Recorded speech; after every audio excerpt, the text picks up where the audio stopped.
Hey everyone, welcome to the Recruitment Show. We are talking about all of the major topics that people are discussing right now. Everything recruiting, future of work, and everything in between. I've got guests from all over the world to come and share their perspective and their thoughts and feelings and all of that stuff on these key topics. It might not be politically correct. It might not be what you want to hear, but it's people's perspectives, and it's important to hear people's perspectives.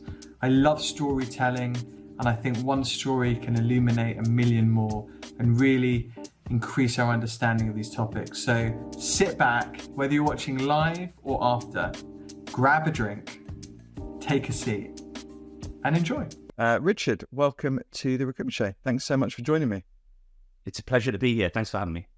No worries. We navigated some tech issues, but we made it. Proper leadership there, you know. Love it.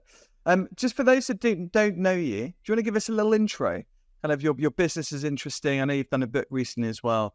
And then we'd love to discuss all things, leadership and all of that stuff. I know you kind of bridge a world between business and sport, and sport's always such a great example for business, isn't it, on leadership and all of that stuff. So we can explore some of that stuff too. Sounds great. Yeah, so I'm the MD of a boutique leadership business called 21 Leadership, and we believe fundamentally the heart of the work is that we believe that leadership capabilities is the competitive advantage in business today. So take two similar kinds of organizations. Either one can up their wage bill or integrate a new IT system. But for us, it would be the organization that has more capability to lead at all levels. So coach, motivate, inspire, lead change. And everything we do shapes its way back to that in different ways. And we're really lucky. We work with some fabulous clients. We work with people like Melon Entertainments. We've been working with Netflix this year. We're about to do some work with CBRE. We've done some work with Warner Brothers Studios. So really great, interesting clients, normally fast-paced, normally, reasonably big, and people who want to learn and want to change and ultimately want to be better leaders. And as you say, there's this kind of semi-sideline. I do less work in football than in the business world, but right.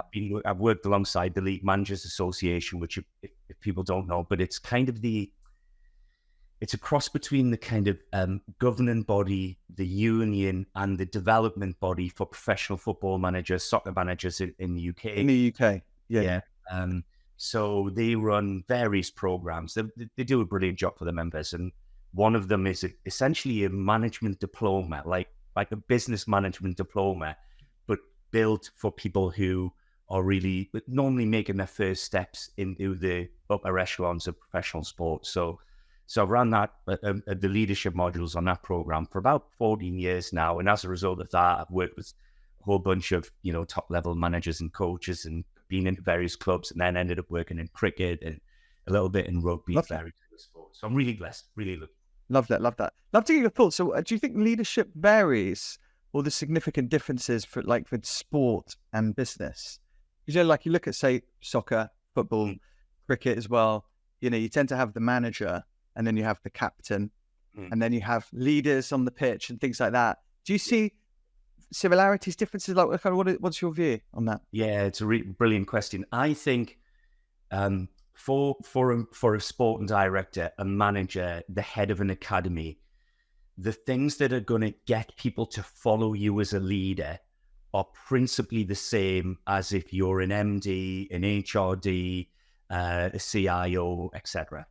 I think once you get onto the pitch, once you're in the dressing room as a player, I do think it is a bit different, because you can lead by example in a different way. And anyone who's played any sort of team sport knows that there are some players who will inspire you just by their performance, even if they don't engage with you on a human level. But certainly, as I say, as a head coach or a manager, I think, my favorite piece of leadership research is by two American guys called Jim Kouzes and Barry Posner. And they've done this research over 40 years. They've done it over and over again and they essentially go out and ask people, what makes you follow a leader? And that's like my favorite piece of research, because everything else out there seems to be more about, what did Obama do, or what did Steve Jobs do, or whoever the leader of the day is. And none of us are those people. Whereas if we ask people what makes you follow a leader, and we do more of that, that seems exciting. And over the 40 years, the top 4 characteristics that makes people follow leaders has basically been the same. So I had the same in business or sport. I share those with people on both sides of that divide. And what are they for those of us that are not in the know? Yeah, so the number one, and this is the single most important thing by far, if you're looking to create followers, you want people to follow you with energy, enthusiasm. In the research, they call it honesty.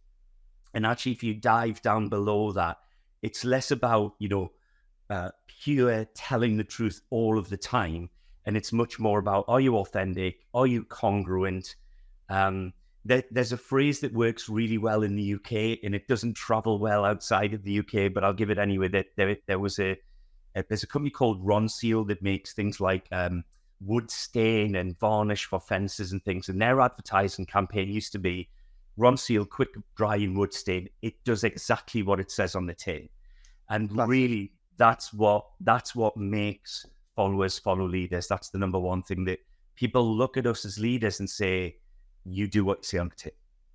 And the judge, most of us have never sat back and said, actually, what does my tin say? What do I stand for? Not as a subject matter expert, but as a leader. Because only by answering that and being clear on what you stand for and what people should expect for you, only then can you make sure you're demonstrating it regularly. So that's the number one thing. 2, 3, and 4 swap around all the time. But at the moment, the second is, are you competent, but it's competent as a leader rather than a subject matter expert? People are looking at us and asking, have you got what it takes to move us from where we are today to where we need to be? We want our leaders to be inspiring, which is no surprise on a set of leadership characteristics. But actually, when you boil it down, it's, do we leave people with more energy on a consistent basis? It's not about being able to pump our fist and thump our chests. It's in those moment by moment conversations, in our emails, in our WhatsApps, in our meetings. Do we leave people with more energy? And then the last one is forward facing. Do we spend more time talking about and focusing on the future, or do we spend more time focusing on the past? And it's not saying never look at the past, but it's more time on the future. I like that. I love that. I've seen, from my perspective, leadership change a lot recently. Over the years, it's evolved a lot. I think you think back, and it was always about, there was this hierarchy. There was, leaders would hit their employees over the head with a paycheck or whatever. It was like, I'm in a position of authority. You need to, you need to respect me, and all of these things. And I think, and now you just talk, given those 4 bits, and you talk to people, and it's actually, the focus now is, well, what can you do for me? Like you, the leader, how can you help me be the best I can be, and all of those things. Have you seen that evolution from your perspective? In evolution, I think it's right. I was talking about this in another interview a few weeks ago, where we were saying, a guy called Ben Morton, who used to work with me, and he's fabulous, was saying that, we right now, the pace of change is both faster than it's ever been, but it's also slower than it's ever going to be, which I think is a lovely insight. Well, if you look at what's happened with AI, for example, over the past 6, 8, 12 months, that it's now mainstream in a way that it wasn't a year or so ago, and that has implications on so many people and their jobs and how we operate. But the next iteration of AI is just around the corner, and that's going to be different again. So the pace of change is only going to get faster in organizations, in most organizations, I believe anyway. So what that means for me is that the kind of shift that you're talking about, where we need to rely, as leaders, specifically as leaders, need to rely less and less and less on our subject matter expertise, on our knowledge of the job below us and what that was like 2 years ago. It's even more important that we are leading from the kind of principles and behaviors that I was just talking about, and others. Yeah, no, I agree. But also just to that point, it's a great point, because then you start to think about, you speak with folks in organizations, and a lot of the time privately, of course. So like, how did they get there? And so much of the time, and sales is quite a good example, because you typically find historically that the best sales folks end up being a sales leader, or they end up being promoted to running a team and stuff. And, and being like an individual contributor, like a great salesperson, is way different than being a great leader, and again, to sport, I think all sports actually quite good, because you don't always see the best footballers becoming the best managers. Absolutely. But so much of the time in business, you find that you're promoted and so forth. And I quite like this term. Like, for me, it's about moving from I to we, and so much like when you grow up. So you're at school, you're doing exams, it's I. You get into university, if you're going to university, it's I. Then you get into your first jobs, and it's individual contributor, so it's I. And you're doing well. And suddenly, you get your opportunity leading a team. And mentally going from I to we, it's really tough. And maybe early on you did team sports, and then actually, in team sports you learn more about we than I. But I just found it really fascinating. And so I think a lot of the time, the right people don't always go into leadership, or the ones that should don't always get that spot. I just interesting perspective on it. Yeah, I did a video about this just a week or so ago, and popped it out on social media, and there was a huge response to it. And one of the things that we find really regularly is exactly that. You get somebody who's like, part of my formative years were in contact centers. I've always been a trainer, but I spent some time working for the company that has become EE back when it was one-to-one, about 20 years ago. And I saw this a lot, where you have somebody who was amazing on the phones, hit all of their call stats, but also hit all of their customer service standards. So they were great with customers, great with the tech, great on the phones. And so what we do is we promote them to be a team manager in a contact center. So now they're in charge of 12 other people. They haven't been given the training to be, a team leader, a team manager in the call center. And also, they've lost their best person on the phones because it was there. So there's this gap between where they should be operating and where they are operating, and they're probably mindful of it. And the way they cover that gap is because they're really diligent and they care. They go on the phone sometimes, they do some of the job of the level below. And that's true whether it's on the phones or in a recruitment agency, or whether it's in an accounts department or whatever. But the reason that they've been promoted to team manager is because there was a really fabulous team manager who's been given the opportunity to step up to be an ops manager, and again, not being given the training, the development, the learning. And there are some organizations we work in where everybody is operating just a little level below where they should be. And almost everybody is doing a bit of the job below them. And I think it's really critical, not just because the individual is always kind of, struggling to keep up with things and feel like they're doing 10 people's jobs, but also those that sit under that person always feels that their boss is just dabbling in their jobs. Sometimes they feel like their boss is a bit of a control freak because they're always looking over their shoulder. And actually often that person's doing it out of really positive intent, but they're still doing it. And eventually what happens is those really good people below them leave because they always feel like they're in their boss's shadow, which just sets the cycle running even more because you promote somebody else up who isn't quite ready. So I think the shift from, subject matter expert into real where you're leading from leadership expertise for most people is the most difficult transition in a career. 100%. Why do you think that so many, like, let's use sales again as a good example, let's say, but like great sales folks is an individual contributor get promoted? Do you think that the leaders above them feel that they won't have the respect of the team if they were like an average performer at that job, or is it just bad selection criteria? Like, what is it? Do you think that?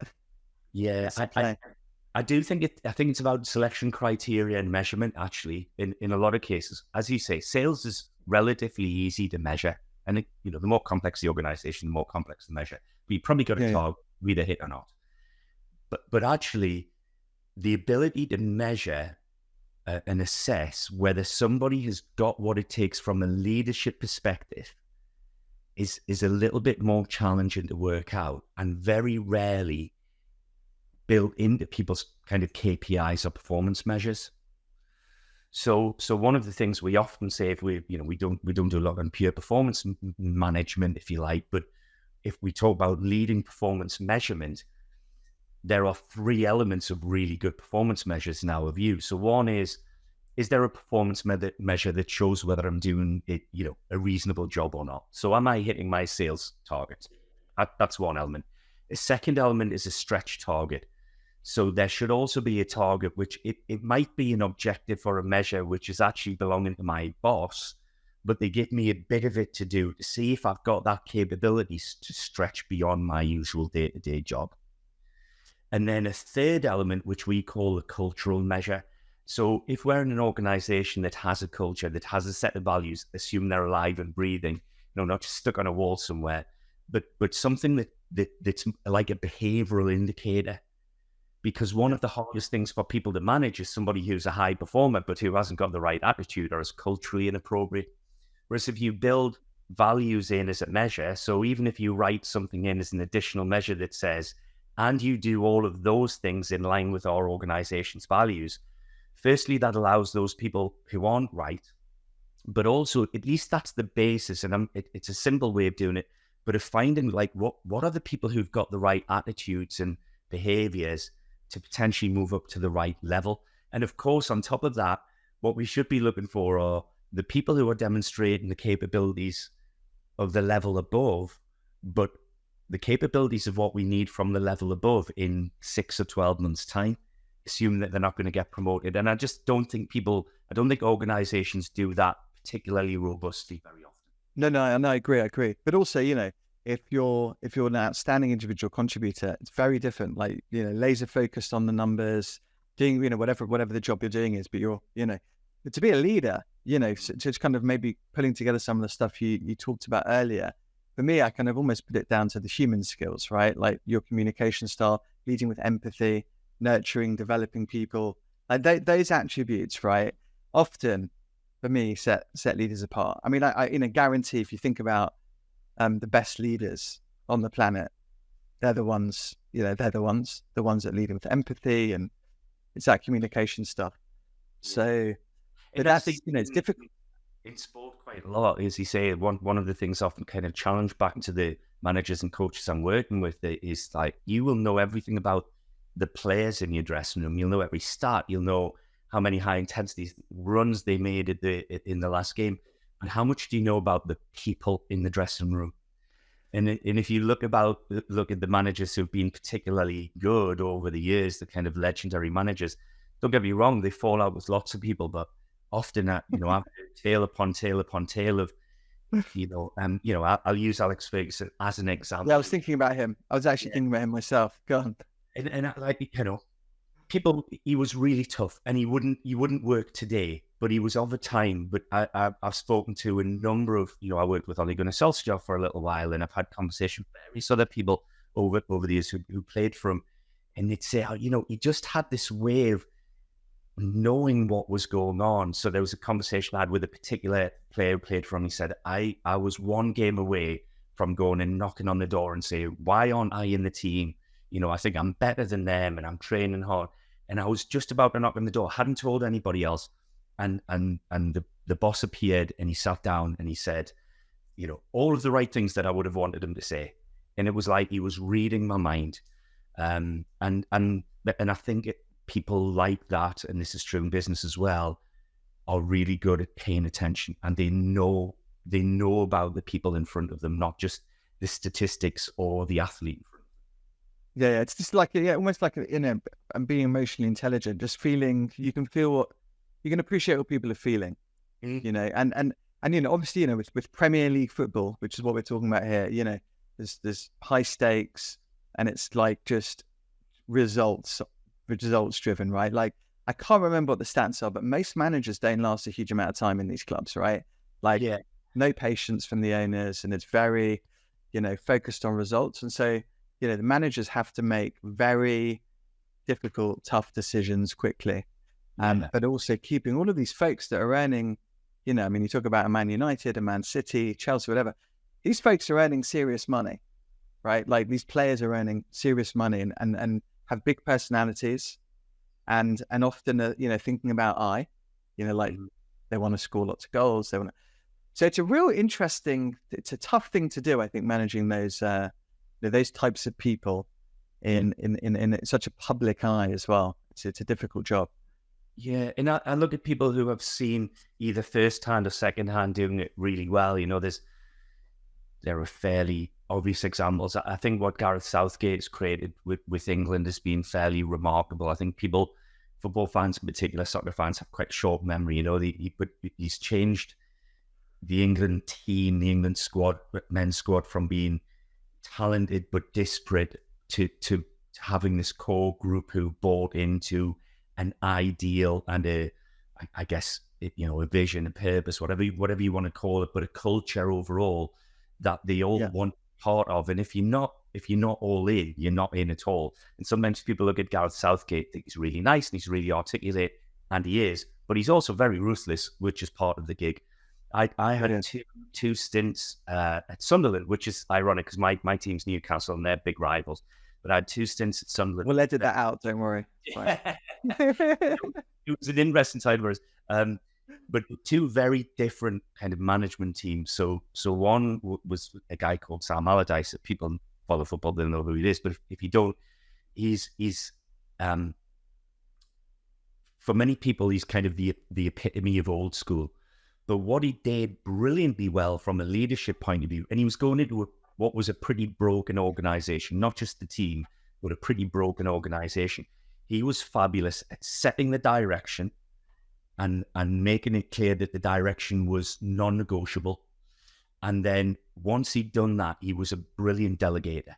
He set the targets and goals and the direction for everyone, and then he entrusted them to get after them. And I remember speaking to him about one of the behind the scenes groups, you know, one of the sets of support staff, which I'd heard weren't particularly good. And I said, are you going to stick with them? Are you going to bring your own people in? He's like, no. They've worked under previous managers who maybe didn't let them get on with their jobs. They know what they've got to achieve and they're going to go for it. So he was wonderful at that. And then I went back into Sunderland a year or 2 later with Chris Coleman and Kit Simons. And at this point, the team was broken. Like, there were things going on behind the scenes that I've never seen, even in a grassroots club. When he was dreadful, like they walked into just an absolute firestorm, and they did their absolute best. They didn't manage to keep the club up, but it was remarkable. It's one of those things. If I told you stories, you wouldn't believe. But when they left, there was a kind of they got fired after the team was relegated. They were let go, and they had a leaving do. And I've never seen anything like it. It's certainly not in football. Everybody came to the leaving do. The security guys, people who worked in the canteen, the people who did all of the admin. I'm not sure players weren't allowed. I don't think it wouldn't have been kind of looked upon well. But all of the sports science staff, because they just bonded everybody together in pursuit of trying to, you know, get the result, and they just fell short. So, in very different characteristics, they were very, very inclusive, and they were very, you know, they were quite gentle. They were very encouraging. They were very positive. But it's possible to do. But, you know, I give those 2 different examples with Kit and Chris and Sam, because characteristics, you know, personality wise, they're very different people. But what they made important were the people who were going to do the job. You know, they knew. Yeah, no, I love that. I love that. And I think also that was almost like the overriding thing there with both of them is they're making people feel like they belong, right? Like we're all in it together, and they've communicated in their way. This is the dream, right? You know, it's like, you know, Martin Luther King, I had a dream. It wasn't like I had a 6-point plan. You know, it's like you buy into the story, you buy into the overriding, you know, goal, you know, the why we're doing what we're doing. And then it's a great way to do it, because then you suddenly feel part of something bigger than yourself. Yes. And you feel empowered, and they're trusting you to do stuff. You've got the right direction, and then then you're all pulling in the same way. Which I think also many of the great ones as well. Alex Ferguson, Mourinho. I know these are all guys who did such a great job. Yeah, and in different way. And if you look in the women's game now, certainly in England, I am a huge fan of the Chelsea manager, and she's done the same thing. Yeah, she's a remarkable, strong character, but there is an ethos that people buy into or not, and she's unapologetic about it. I'm a big fan. I quite often find this when I'm working with leaders for the first time, and we do lots on how do you be inspiring. I think vision has been kind of set to the side a bit too much over the past 10 or 15 years. I think since Sinek's work on purpose and why, which I think Simon Sinek has its place. I almost think though that it's kind of eclipsed vision, and I think vision.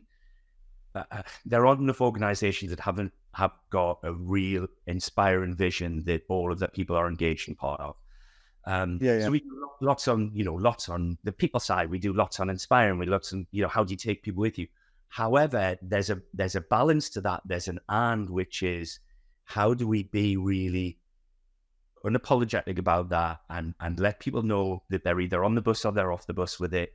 And we performance manage people against that. So not only are we making sure that we get people who deliver brilliantly, but we make sure that we have people and recruit people and that deliver in the right way culturally, and we let people go that don't. And a big part of the work that we do is about making sure that we align the strategy with the culture and with the experiences that we want to create for our clients, customers, guests, visitors. Because when we do that, we really get an advantage in business. Yeah, no, I like that, and also, I mean, I like the Simon Sinek stuff actually, and I think you're right, like putting everything together. The one interesting thing I heard him, I think he was on can't remember which podcast he was on, and he told a story about when he was doing his why speech, and I mean, it's classic, right? Like he's done it a million times and stuff, and I think he was doing it in front of a business audience. He said, and he just forgot what he was wanted to say next, and there's like hundreds of people in the audience, and you get that feeling in your stomach. And it gets worse and worse, and you're trying to find your spot. And he was just like, it was silent there. Just silent, like all these leaders and stuff. And eventually, a minute or so, felt like an hour probably, but he found his spot and he continued. And then he said he did it in front of an army audience, a US Army audience, and he lost his place. And then from the back of the room, he said he heard this general or something saying like, essentially like, carry on, we're with you. And his moral, and the thing for him, which struck him was, often in business, people are just waiting for you to fail, or they're waiting for you to pick yourself up, whereas the army analogy, and often with sport as well, it was more of a like, we're here with you, we'll pick you up, we'll wait for you, it's all good, like we're there with you. And I think for me, like relating to like, if I think about some of the best teams I know, sports teams. Even, I spend my whole career trying to poach people from companies and move them to others, right? Happy people are way harder to move, let me tell you. And you just think a little bit about it, and it's like, people want to be a part of something, not just a participant, I think was the moral of the stories. However you do that, you're sharing the vision, people buy into your why, you're there helping them, you're showing empathy, all of those things. And I think ultimately, just if you really feel part of something, you're in, aren't you? Yeah, we've done a piece of work. We do lots of modeling, and we do lots where we take lots of different bits of research and we map them onto each other and find out what the recurrent themes are, the most important characteristics. And we've done a piece of work a couple of times now where we looked at all of a whole range of engagement surveys that are out there, and mapped to see what each one said were the things that kept people engaged in organizations. Right. And essentially we've league tabled them awesome. to see what actually came out top. And it's no real surprise, I don't think, that the number one thing, we badge it, my manager cares. It's the thing that keeps people engaged in organizations more than anything else, that if I feel like my manager cares about me as something other than a number, and I think that then ties in with being part of something, but it cares about me, then I am much, much more likely to feel engaged in the organization. And therefore, for it to be harder and harder for you to move them on, harder and harder. 100%. And look, this is a cliche, but it's a cliche because it's true, is that people leave people, not jobs. Yeah. Well, if you look, so it's been a while since I've looked at this, so forgive me if I don't get it right first time, but I think it's my manager cares was top. What I do makes a difference. Actually, I think was third. The second was I am proud of. Now, where that splinters off was that some people talked about I'm proud of the brand that I work for, and that tended to be more, obviously, if it was I guess that counts more maybe if you're a Virgin or a Netflix or a Disney or a Warner Brothers or whatever. Less so if you work in a factory that most people haven't heard of. I don't know. But it's either I'm proud of the brand or I am proud of what we are trying to create, i.e. the vision, or even I'm proud of being part of a growth strategy. A lot of the organizations that we work with are looking to grow, significantly.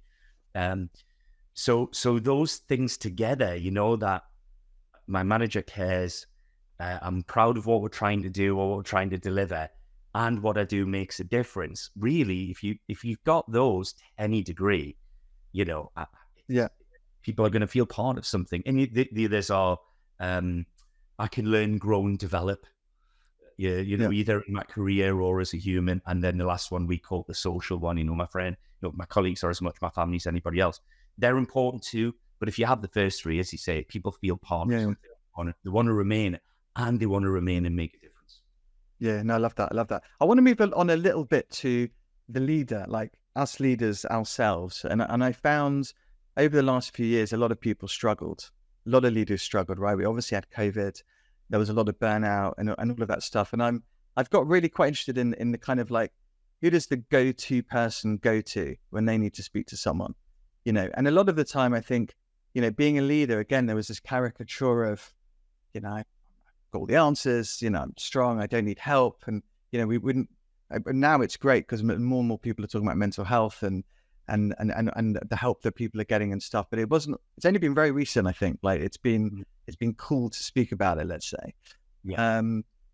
What have you seen? Have you seen leaders kind of opening up a little bit more? Are you seeing more work done on leaders' own mindset, protecting energy, just dealing with some of the stuff that, hey, we all deal with as humans? I mean, yeah, I probably got a slightly. I'm aware that we tend to get to work with the organizations who are up for that stuff, so I think that's the case.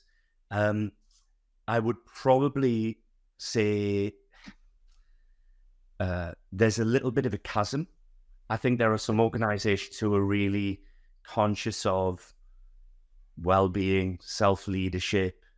I'm actually going to throw vulnerability in there as well, and it being genuinely okay for you not to be that stoic, always facing into the wind, never faltering. And then I do think there are still a big group of leaders and a group of organizations where as soon as that's mentioned, it's laughed at, the kind of very old-fashioned kind of macho approach. No, I was just going to quickly say, just to kind of say, I think there's some great. I mean, like Tyson Fury, for example, heavyweight champion. Or I think has he relinquished his belts? Can't remember now. No, well, he's fighting at Francis Ngannou, but not for a belt. Anyway, I regard him as the heavyweight champion of the world. But he's very public, in talking about his mental health. Frank Bruno as well. For those who remember Frank Bruno, went to a great talk with his. But Tyson Fury, very public. I think there's something out on Netflix about his life and stuff. And for him, he talks about mental health. He talks about depression.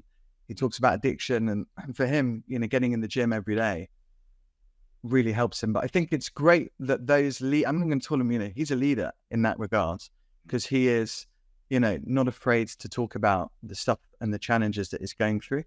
And I think that helps so many people, more folks that are up for that.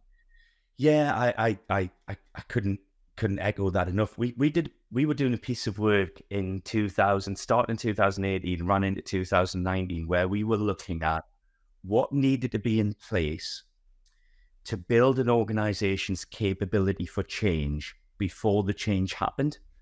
We got really invested in it because we worked in a number of organizations where they got into a huge transformation of some port, whether it was IT or structural, and then all of a sudden found that people were burning out, and or they get through it and all the good people would leave because they were just done.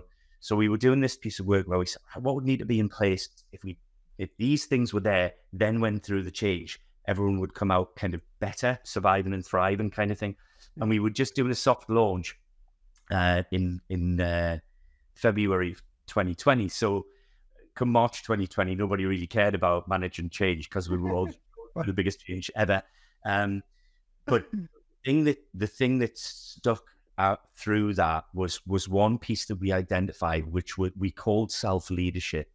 And I avoid talking about well-being very much because there are still quite a lot of organizations that their idea of taking care of well-being is to, give people a kind of mental health line, buy them an ice cream once or twice in the summer and, put a Christmas party on them. They go, we're doing well-being. We've got some fruit and reception. And it's kind for me, that kind of lip service is worse than doing nothing. But one of the things that we found is that if we work with people and encourage them to build their own simple, almost daily habits around things like self-efficacy, resilience, self-esteem, confidence, and also drive and connection with others, which is something that came out of the whole COVID period. So everyone should have a coach. I couldn't kind of sell myself as a coach, if you like, if I didn't have coaches myself. Leaders should have coaches to be able to debrief and sound off and rely on when they're struggling. So we should have other people out there, but also my view is the more we can empower people and give them simple habits to follow, then the more able to take care of themselves and lead themselves they are. Yeah, no, I completely agree. And the more of us that talk about it, the more accepting it is, and the more people that are coming up and behind us will see, oh, actually, hold on a second, it's cool to, well, they're doing it, and let me do it. I think I mentioned, I've done a few podcasts on this, but just kind of being the CEO of your life, and like building like treat yourself like a pro athlete. Look after yourself. Build yourself a personal board of directors. Like get some folks around, not just yes people, but just people with different perspectives, different skill sets and stuff. Just kind of like mentors, and it's really, really helps. And you do a few simple things like that. It's just a really nice way to go about doing it.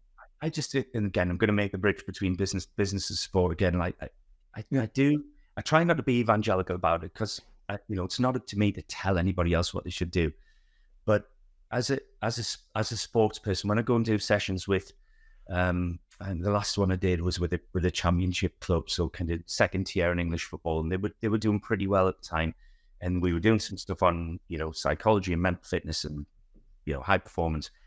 And I said, before I go any further, if as a professional footballer you are not sleeping really well, eating the best you possibly can, keeping yourself super hydrated, you're not using mental rehearsal and visualization, then you are not making the most of whatever talent you've got.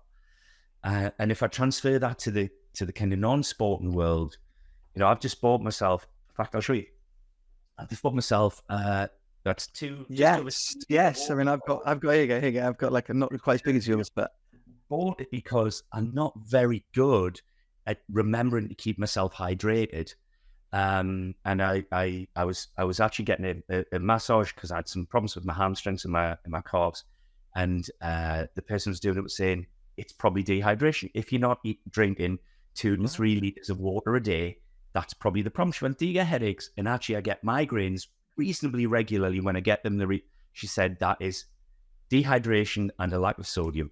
So in the morning now, I fill up my water bottle with cold water and I put some salt in it and I work my way through it. It's a tiny cornerstone habit, but those of us in business, and especially those of us who are leaders and we are charged with, part of our responsibility is to leave the people around us with more energy, then we need to hydrate ourselves. We need to not be eating loads of, rubbish. We need to not be drinking, not being the guy or the person in the office who goes, oh yeah, well, if I don't have my 9 cups of coffee a day, then I just cannot.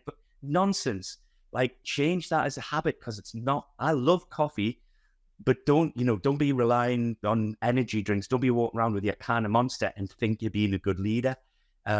Sleep well, walk up the stairs. I don't think everyone has to be a pro athlete. I certainly am not.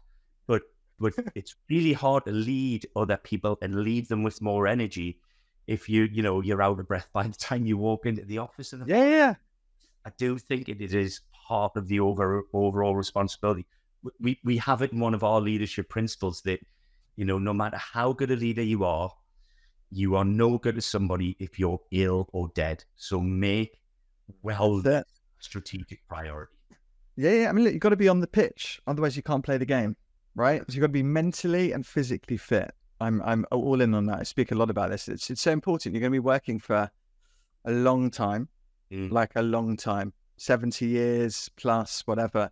And you've got to treat yourself well, right? Because to your point, if you're ill, if you're not mentally there, physically there, like, you just can't play. You can't lead properly. The other thing I think it also really needs to be mentioned is holidays. It's okay to take a holiday, fine to take a break. Like again, like it was, back in the day, it was like, no one left the office before the leader or the manager left. God forbid they'd see you leave earlier. And holiday, what? What do you mean holiday? Come on, you're not serious. So protect your energy. You're in it for a while. It's fine to take a break, because then you come back, you recharge. You never want to. The thing for me, another thing, like a good leader, right, will be like, have you taken a holiday yet, Richard? Yeah. Why haven't you taken your holiday yet? Rather than holiday. Yeah. Seriously, haven't you got enough work to do? Can you really afford to take a holiday? So these are just some of the little nuances, and I think if your leader's saying to you holiday, I think you need to start thinking about it. It's a real thing for me. Like, you just need to be holistic about it, because you want to be playing. Yeah. It's like, some of these, I'm sure they did like some of these stats of like, who's the best footballer, who's the best American footballer, who's the best basketball player, whatever. I guarantee some of those, the best with the best stats, are actually on the pitch playing. Yeah. Like, you've got to be playing the game. Totally. God, you touched on so many things. You saw right. So one of the, we read now, brilliant. One of my really good friends is a guy called Nick Grantham, who's currently he's the head of strength and conditioning in Newcastle United. But Nick's proper. He's brilliant. He was at West Brom when they were in the Premier League. He's worked with Birmingham Royal Ballet. He's done 2 or 3 Olympic cycles with different sports. He so knows his stuff. But he is as much about prehab and rehab as he is about, what you do in the gym while you are at your peak level of fitness.